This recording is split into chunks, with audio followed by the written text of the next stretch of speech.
My question is for Attorney Poa. Attorney Poa, what is the official position of the respondent with regard to Piatos, Andy Lim, and all of these names that are brought up? Are they real people or are they aliases?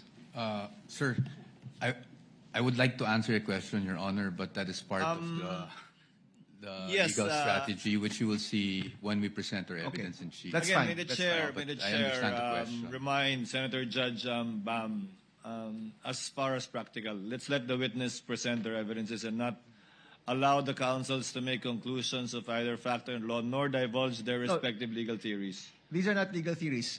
In your previous answers, there was no referral to these individuals as either aliases or real people. In Correct, your previous Your Honor. answers.